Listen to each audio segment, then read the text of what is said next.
Hi everyone, I hope all of you guys are doing well. So today is the day number 3 of our answer writing 100 days challenge. And on this day number 3, instead of actually going ahead and practicing an answer with you, showing you how to write an answer through an example where you practice with me, I'm going to go through 5 of the most important things that you should keep in mind when preparing for answer writing for UPSC. I thought why not take a break from the practice of answer writing and actually go through some of the basics so that you have a better understanding of answer writing.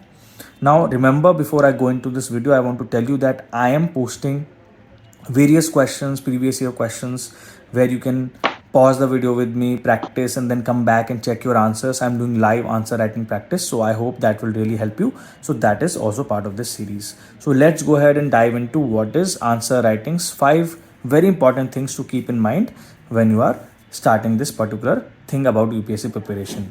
So the number one thing is start practice only after finishing topics or the content or the syllabus once from the books and the current affairs. So basically what I want to tell you through this is that you should never start practice of answer writing from day one. Lot of coaching institutes will tell you day one se aap shuru kar do answer writing. They will tell you that as soon as you are starting for UPSC preparation, you should go into answer writing. Well, that is kind of a very not a very wise advice. That does not make any sense, because unless you have covered various topics of UPSC, how can you go ahead and write the answers for them? So let's say there is a topic on disaster management, there is a question on disaster management, there is a question on polity, difference between American and Indian constitution, some sort of difference they are asking you, right? If there is a question on, let us say, India's national education policy, NEP. Now, unless you actually know these topics, unless you have studied them either in books or in current affairs, how will you go ahead and practice for answer writing? So I would say once you have finished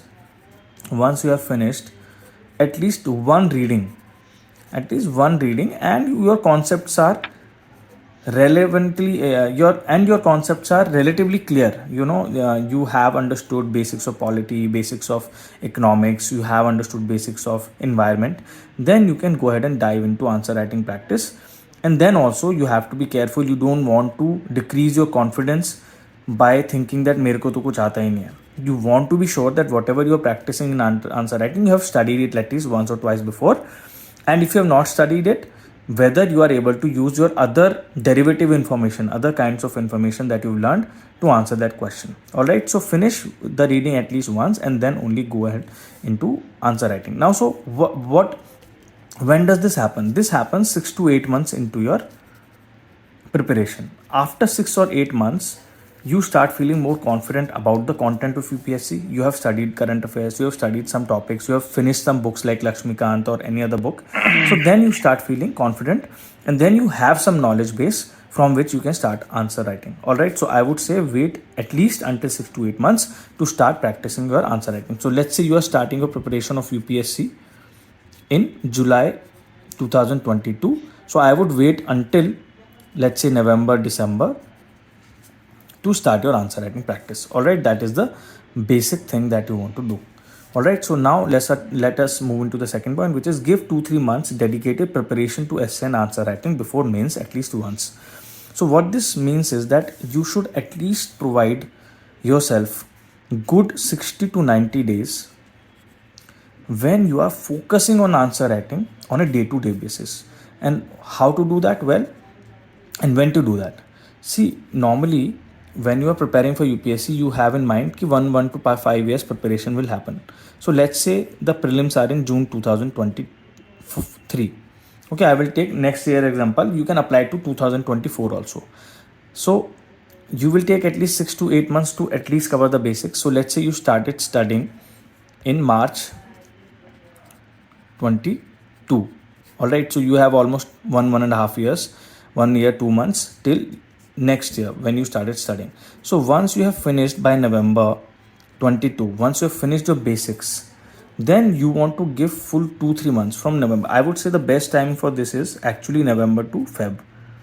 These 3 months are the best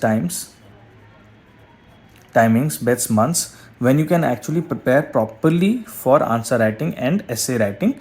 And in these 3 months, of course, you're not going to just do answer writing. You will revise whatever you've studied for 6 to 8 months here in the initial stage from March till November.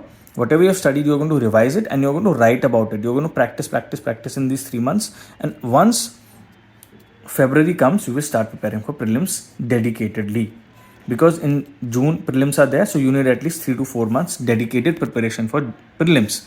So this 2-3 months you have to take out in between to prepare for UPSC answer writing after once you have finished the syllabus at least once. And that will also help you to revise, to become better in the content you have studied till so far, and then you can go to answer writing. All right, so that is how I will go about it. Thirdly, I would say keep the language simple. No flowery language, no sophisticated language, no high sounding words are needed for UPSC. Alright, definitely not. What you need is simple language with basic vocabulary, basic word power you should have, which you can use to answer your questions. And you can use this basic Uniball pen. This is a black pen, don't use this. Use a blue pen only. Alright, 0.7 mm. Uniball is a good pen. I always use this. Grammar, lot of people have problem with grammar and also with conceptualizing English within their brains, because we have normally studied in घर पे तो English कोई नहीं बोलता, तो इसकी वजह से क्या होता है कि lot of times we find difficult so a lot of times we find difficult to actually say something or write something that we are thinking, because we are thinking in another language. It doesn't come to us that easily. So when that problem happens, then there are a lot of YouTube channels where they teach basic English really well. So I would say that you use these channels. There's some British channels that teach it really well. So I would say that you can use those channels. All right. Focus on basics and fundamentals. Now, again, going back to this point that in UPSC mains, you don't need to focus on very, very much detailed things. You need to focus on the basics. You need to focus on general information. Now, general information का मतलब ये नहीं है कि आपको कुछ नहीं आता. In general information, it means that you should know at least concepts. You should know the details that are important, obviously, right? And you should understand the topic. You should understand the fundamentals behind it.